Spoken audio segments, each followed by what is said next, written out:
To the channel mystic tarot. ये weekly readings हैं। 11 दिसंबर से नया हफ्ता स्टार्ट हो रहा है। उस दौरान वाटर साइन, कैंसर, स्कॉर्पियो और पाइसेस लोगों के लिए हम देखेंगे क्या सिचुएशन रहेगी। ये तमाम रीडिंग्स जो हैं ये जनरल हैं। पर्सनल रीडिंग को प्रेफर करें एक्यूरेसी के लिए। आप मुझसे डायरेक्टली कांटेक्ट कर सकते हैं पर्सनल रीडिंग के लिए। रीडिंग को लाइक करना, चैनल को सब्सक्राइब करना मत भूलिएगा। स्टार्ट लूँगी मैं with the cancer. 7 cards draw करूँगी। इस रीडिंग को आप डेली रीडिंग के तौर पर भी कंसिडर कर सकते हैं। सो मंडे का दिन जो है वो स्ट्रेंथ का कार्ड लिए हुए है। ज़िंदगी में सर्टन प्रॉब्लम्स हैं, हर एक की होती हैं।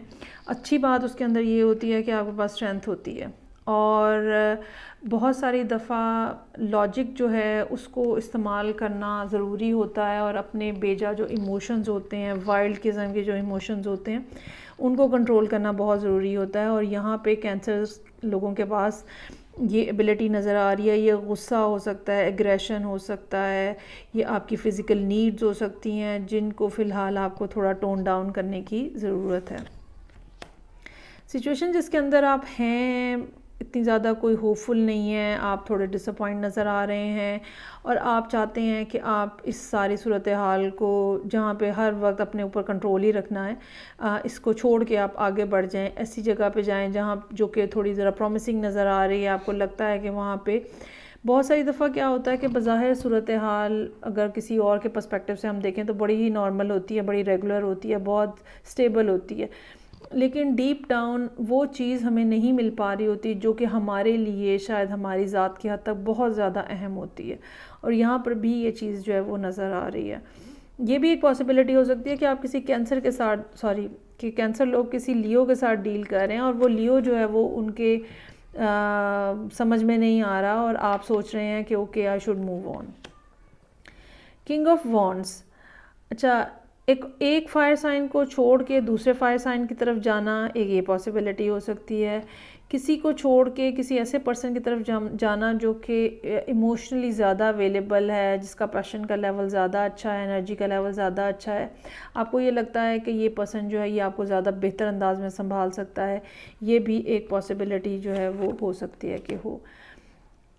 एक दूसरी पॉसिबिलिटी जो है वो ये हो सकती है कि ये सूरत हाल काम के हवाले से हो और जिस जगह पे ऑलरेडी आप काम कर रहे हैं, जॉब कर रहे हैं, वहाँ पे कुछ प्रॉब्लम्स इस किस्म की हैं जो कि आपके लिए बिल्कुल नाकाबिले बर्दाश्त हैं। Now you are trying to move away from that whole thing और आप किसी नई जगह पे किसी नई चीज़ के साथ अपने आप को इन्वेस्ट करना चाह रहे हैं। इस हवाले से कोई ना कोई हो सकता है कि आप डिसीजन लेने की कोशिश कर रहे हो। बाज़ लोगों के लिए ये फ़ैसला जो है किसी दूसरी जगह पे चले जाना, किसी दूसरी जगह पे जाके वहाँ जाके काम को शुरू करने के हवाले से भी हो सकता है कि हो। बहुत सारे लोग ऐसे भी हो सकते हैं जो अक्रॉस द ओशन जाने की कोशिश कर रहे हैं। किंग ऑफ वॉन्ड्स से बात जो है किंग ऑफ कप्स पे आ गई है। ये आपकी अपनी पर्सनालिटी के भी पार्ट्स हो सकते हैं। यहाँ पे आप एक्शन ले रहे हैं और यहाँ पे अब आप जो है वो सूरत हाल को ऑब्ज़र्व करके और फ़ैसला करने की कोशिश कर रहे हैं। अपने इब्तदाई इमोशनल एटीट्यूड से हट के कुछ ना कुछ डिसीजन लेने की कोशिश कर रहे हैं। बाज़ लियो लोगों की ज़िंदगी में एक से ज़्यादा लोग हो सकते हैं जो कि उनको अप्रोच कर रहे हैं। Now they have to decide between the two of them कि किसको आपने पॉजिटिव रिस्पांस देना है और किस तरह से देना है। नाइट ऑफ सोर्ड्स का कार्ड है। ये कोई पर्सन आपकी लाइफ में ऐसा हो सकता है जो कि स्लाइटली यंगर हो, आपसे छोटा हो एज में, या फिर वैसे ही मिड 30s की एज का कोई पर्सन हो सकता है। झगड़ालू भी हो सकता है। एयर साइन जेमिनी होने का चांस भी हो सकता है। ये पर्सन ऐसा भी हो सकता है जो कि बहुत तेज़ी से चीज़ों को कंप्लीट करते हैं, चाहे अधूरा कंप्लीट करते हैं। कुछ ना कुछ डिटेल्स हमेशा ये मिस कर देते हैं। मेरा ख्याल है ये बात आपको काफ़ी नागवार भी गुजरती है, लेकिन बहरहाल आनन फानन आते हैं, खूब खपखपैया करते हैं और चले जाते हैं। बहुत देर स्टे करने वाले लोगों में से नहीं हैं। अच्छा, ये भी हो सकता है कि यहाँ पे आपका झगड़ा हो सैटरडे वाले दिन, तो ज़रा सोच समझ के बोलिएगा। ये बात जो है एस्केलेट हो सकती है। अपने अल्फाज के चुनाव के ऊपर ध्यान कीजिएगा, अपनी टोन के ऊपर ध्यान कीजिएगा। किसी को आप कुछ कहें और वो आगे से उनका स्नैपिंग किस्म का बिहेवियर हो सकता है, लड़ाई झगड़ा हो सकता है। जो भी मामलात हैं बहरहाल end of the week star का कार्ड है जो कि एक प्रॉमिसिंग सिचुएशन, एक होपफुल सिचुएशन, एक पॉजिटिव सिचुएशन की तरफ इशारा कर रहा है। ये भी हो सकता है कि जिस मामले के ऊपर आप वीक के स्टार्ट से बड़ा कंट्रोल करने की कोशिश कर रहे हैं, अब उसका कोई ना कोई सलूशन सारे हफ्ते में से गुजर के कोई ना कोई सलूशन जो है वो फाइंड आउट हो जाए, क्योंकि स्टार का कार्ड जो है वो मौजूद है। कोई ज़हनी उलझन थी, कोई डिप्रेशन था किसी किस्म का, वहाँ से रिकवरी भी पॉसिबल है। So all in all week के दौरान में जो भी प्रॉब्लम्स रहेंगी, डिसअपॉइंटमेंट्स रहेंगी, एंड ऑफ द वीक वो हल होती हुई या उनका कोई ना कोई सलूशन निकलता हुआ नज़र आ रहा है। चलें जी, ये तो रीडिंग थी कैंसर लोगों के लिए। आगे बढ़ेंगे और सेकंड वाटर साइन है मेरे पास स्कॉर्पियो। सो देखते हैं कि स्कॉर्पियो लोगों के लिए क्या मामलात हैं। 11 दिसंबर से नया हफ्ता स्टार्ट हो रहा है। ये तमाम रीडिंग्स जनरल हैं। पर्सनल रीडिंग के लिए आप मुझे डायरेक्टली कांटेक्ट कर सकते हैं। अच्छा जी, मंडे के दिन 6 ऑफ कप्स किसी को बहुत ज़्यादा याद किया जा रहा है। कोई पर्सन जो कि पहले आपकी ज़िंदगी का बहुत कोई अहम हिस्सा था, ठीक है, नाउ दे हैव गॉन और समहाउ आपकी उनसे लड़ाई हो गई है या कोई भी बात हुई है, तो अब आप उनको बहुत ज़्यादा याद कर रहे हैं और एक ख़ास किस्म की एनर्जी है, एक पैशन है इस पर्सन के लिए जो कि आप फील करते हैं। शायद ऐसा पहले कभी किसी के साथ आपको महसूस नहीं हो सका और मंडे का दिन इस लिहाज से थोड़ा ड्रेनिंग भी हो सकता है, that you are missing that person that much. Tuesday का दिन अलबत्ता आप अपने दोबारा से पुल बैक करने की कोशिश कर रहे हैं, अपने आप को समेटने की कोशिश कर रहे हैं, अपने आप की पोजीशन जो है वो बेहतर बनाने की कोशिश कर रहे हैं। एम्परर जो है वो बड़ी एक स्ट्रॉन्ग एनर्जी है, इनके अंदर बड़ा कंट्रोल होता है और ये उन लोगों में से होते हैं जो कि फ़िज़िकल एक्शन के ज़रिए अपना मूड चेंज करते हैं। सो हो सकता है कि आप बहुत ज़्यादा यहाँ पे काम करने की कोशिश करें ताकि आपका ध्यान जो है उन चीज़ों से हटा रहे। फ्यूचर के हवाले से प्लानिंग जो है वो भी यहाँ पे इम्पॉर्टेंट नज़र आ रही है। 2 ऑफ वॉन्ड्स का कार्ड हमें ये बता रहा है कि कोई ना कोई फ़ैसले हैं जो कि आपको लेने हैं या आपने लिए हैं और ये फ़ैसले ऐसे हैं जो कि आप समझ लें कि आप अगेन फ्यूचर के लिए आपके बहुत ज़्यादा अहम हो सकते हैं। फ़ैसला आपने कर लिया हुआ है, आपका दिल आपको पता है कि क्या कह रहा है और अब आप उसके हवाले से कोई ना कोई एक्शन जो है वो लेने की कोशिश करेंगे। लवर्स का कार्ड है, अगेन मोहब्बत के मामलात यहाँ पे सर फहरिस्त नज़र आ रहे हैं। थर्सडे का दिन है। 2 कार्ड्स इस किस्म के हैं, दोनों कार्ड इस किस्म के हैं जो कि फ़ैसले को या चॉइस को के बारे में बात करते हैं।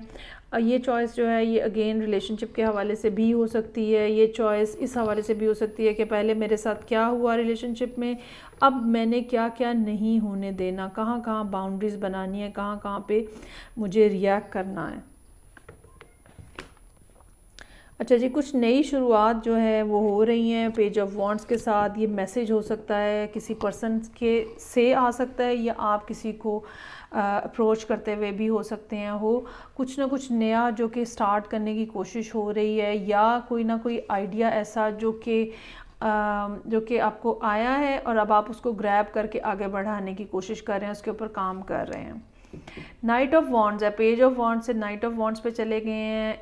अगर तो ये आइडिया है तो भी आप इसके ऊपर बहुत तेज़ी से चीज़ों को कंप्लीट कर रहे हैं, डिटेल्स के ऊपर काम कर रहे हैं और अगर ये कोई पर्सन है तो इस बात का चांस हो सकता है कि एकदम से बड़ी दोनों के दरमियान में रिलेशनशिप जो है ना ऐसे लगे कि बहुत तेज़ी से डेवलप होता हुआ नज़र आए और चीज़ें बहुत तेज़ी से आगे बढ़ती हुई नज़र आएँ। अगर ये रिलेशनशिप का मामला है तो नाइट ऑफ वॉन्ड्स की मौजूदगी कोई बहुत ज़्यादा अच्छी खबर नहीं है, क्योंकि ये लोग बहुत शॉर्ट टर्म रिलेशनशिप के कायल होते हैं और बहुत तेज़ी से चीज़ों को स्टार्ट करके बहुत ही तेज़ी से चीज़ों को ख़त्म भी कर देते हैं। So you should really be mindful about that. अगर आपको सिर्फ इन्जॉयमेंट करनी है दैट इज़ फ़ाइन, लेकिन इनसे किसी सीरियसनेस की तवक्को रखना ज़रा थोड़ी बेवकूफ़ी होगी। क्वीन ऑफ वॉन्ड्स है यहाँ पे, ये वो पर्सन हो सकता है जिसके साथ आप डील कर रहे हैं या आप ख़ुद भी हो सकते हैं। ये कोई ऐसा पर्सन भी हो सकता है जो कि अब आपको इस हवाले से एडवाइस कर रहा है। ठीक है, क्योंकि ये बहुत इंट्यूटिव होते हैं, क्वीन ऑफ वॉन्ड्स जो है वो बहुत इंट्यूटिव होती है। तो इस बात का चांस हो सकता है कि आप इनके पास जा रहे हैं मशवरा करने के लिए कि भाई इस तरह से मामला डेवलप हुए हैं तो अब क्या करना चाहिए, और यकीनन ये आपको बहुत एक काम और कंपोस्ट किस्म के एडवाइस करेंगे। और अगर ऐसी सूरत हाल, क्योंकि बाकी सारी जगह पे फायर का एलिमेंट जो है वो बहुत ज़्यादा प्रोमिनेंट नज़र आ रहा है, एयर और फायर का, इसके अंदर स्टेबिलिटी नहीं होती। तो चूँकि कोई अर्थ का या वाटर का एलिमेंट और कोई नहीं है, सो इस बात का चांस मौजूद है कि आप अपने आप को थोड़ा सा ग्राउंड करने की कोशिश करें या किसी से हेल्प लें संडे वाले दिन। सो ये थी रीडिंग जो कि मेरे पास स्कॉर्पियो लोगों के लिए थी। आगे बढ़ेंगे और थर्ड वाटर साइन पाइसेस लोगों के लिए देखते हैं कि क्या मामलात हैं। 11 दिसंबर से ये नया हफ़्ता स्टार्ट हो रहा है। ये तमाम रीडिंग्स जो हैं ये जनरल हैं, एक्यूरेसी के लिए पर्सनल रीडिंग को प्रेफर करें। अच्छा जी, रीडिंग को लाइक करना, चैनल को सब्सक्राइब करना मत भूलिएगा। चलें जी, मंडे वाले दिन से देखते हैं। किसी को आप एक्सपेक्ट कर रहे हैं या किसी के ऊपर आप नज़र रखे हुए हैं और आप मुसलसल देख रहे हैं कि वो क्या कर रहे हैं, वो कैसे कर रहे हैं, वो किससे बात कर रहे हैं, वो कहाँ जा रहे हैं, वो कहाँ आ रहे हैं। और किसी के बारे में आप बहुत ज़्यादा कॉन्शियस हैं, इंट्यूटिवली भी उनको, जैसे आपके सिक्स सेंस भी बहुत ज़्यादा उनके बारे में हाइटेंड है और आप किसी को बहुत ज़्यादा देखने की कोशिश कर रहे हैं। ये भी हो सकता है कि आपने कोई फेक अकाउंट बनाए हुए हैं और वहाँ से आप उनको देखने की कोशिश कर रहे हैं कि वो क्या कर रहे हैं, किसी के साथ इन्वॉल्व हैं या क्या। सो पेज ऑफ वॉन्ड्स है, now you are trying to tell और से हाई टू देम, और एक कैजुअल सा मैसेज, एक जिसके अंदर एक यूथफुल किस्म की एनर्जी है, एक चाइल्डिश किस्म का चार्म है, और वो आप जो है वो उनको मैसेज करने की कोशिश कर रहे हैं। बहुत ज़्यादा कोई कम्युनिकेशन नज़र नहीं आ रही, और उसकी रीज़न जो है वो पास में होने वाले वाक़यात हैं जो कि आप दोनों के दरमियान में हुए हैं। कुछ मिसअंडरस्टैंडिंग्स हो सकती हैं, कुछ मिसट्रस्ट का फैक्टर हो सकता है, और ये भी पॉसिबिलिटी हो सकती है कि दूसरा पर्सन जो है वो थोड़ा रिलक्टेंट रहे आपको बहुत ज़्यादा जवाब देने से, क्योंकि पहले जो सब कुछ हुआ है उनके जहन में वो बातें हैं और वो अभी तक पूरे तरीके से आपके बिहेवियर से सेटिस्फाइड ना हों। ये भी पॉसिबिलिटी हो सकती है कि आप दोनों की जो कम्युनिकेशन हो वो इसी टॉपिक के ऊपर हो जो सब कुछ आपके दरमियान में हो चुका हुआ है। बहरहाल 9 ऑफ कप्स है, यहाँ पे एक डिज़ायर है किसी चीज़ के लिए, किसी पर्सन के लिए दोबारा से वो मोमेंट्स को रीलिव करने के लिए जो कि पहले आप एक दफ़ा शायद गुजार चुके हुए हैं। मुझे ये लगता है कि रिस्पांस जो है अगर थोड़ा भी हुआ तो वो इतना ज़रूर होगा जो कि आपको मौका दे कि आप बात को मज़ीद आगे बढ़ा सकें। ऐसा नहीं होगा कि बिल्कुल ही कोई रिस्पांस ना आए और आपको कोई इस लिहाज से नेगेटिव सिचुएशन का सामना करना पड़े, ऐसा नहीं होगा। लेकिन ये कि आहिस्ता आहिस्ता ग्रेजुअली जो है वो चीज़ें आगे बढ़ सकती हैं। नाइट ऑफ पेंटिकल्स का कार्ड है यहाँ पे। अब आप सोच रहे हैं बेसिकली फ्राइडे वाले दिन मुझे बात करनी चाहिए, फ़र्दर नहीं करनी चाहिए चीज़ें, मुझे क्या उतनी सीरियस अंदाज में बात करनी चाहिए जिस तरह से मैं सोचता हूँ या मैं जिस तरह से कहना चाहता हूँ, क्योंकि इससे पहले पेजेस जो हैं और वॉन्ड्स का पेज जो है वो बिल्कुल एक लाइटर एनर्जी के तौर पे नज़र आ रहा है। क्या मुझे बताना चाहिए कि how much alone I am in this whole situation, और मैं कितना ज़्यादा अकेलापन फ़ील किया है और कैसे मैंने तन्हाई काटी है और कितनी कोल्डनेस है मेरे इर्द गिर्द और कितना अकेलापन है। ये सब वो बातें जो हैं वो हो सकती हैं जो कि आप करने के बारे में सोच रहे हैं और करना अलबत्ता जो है। अच्छा, ये भी हो सकता है कि ये आप यहाँ पे सोच रहे हैं कि मुझे सीरियसली कोई बात करनी चाहिए और सैटरडे का दिन जो है दोबारा बहुत ज़्यादा तन्हाई और अकेलापन लिए हुए है। सो अल्टीमेटली संडे वाले दिन आप अपने मैसेज को फिर फॉर्म करते हुए नज़र आ रहे हैं। अभी तक I really have a doubt कि आप कोई सीरियस मैसेज यहाँ पे कर पाएंगे संडे वाले दिन। हो सकता है कि अभी भी आप मैसेज की नोक पलक ही संवार रहे हों, ये कहना चाहिए, ये नहीं कहना चाहिए, लिख रहे हों, डिलीट कर रहे हों। ठीक है, ये 2-3 दिन जो है ऐसे ही नज़र आ रहे हैं जहाँ पे आप बताना तो चाहते हैं लेकिन शायद पूरे से बता ना पाएँ, या आप शायद थोड़ा स्टेप बैक कर जाएं, अनलेस कि यहाँ पे संडे वाले दिन शायद कोई पॉसिबिलिटी हो कि आप अपने इमोशंस के बारे में या थोड़ा बहुत दूसरे पर्सन की तरफ जो है इस किस्म के मैसेजेस सेंड करें जहाँ से उन्हें आइडिया हो सके कि आप एग्जैक्टली क्या सोच रहे हैं। सो ये थी रीडिंग जो कि वाटर साइंस के लिए थी। फीडबैक का मुझे इंतज़ार रहेगा। मैं आपसे नेक्स्ट रीडिंग से आपसे मिलूँगी। अपना ख्याल रखिएगा। खुदा हाफिज़।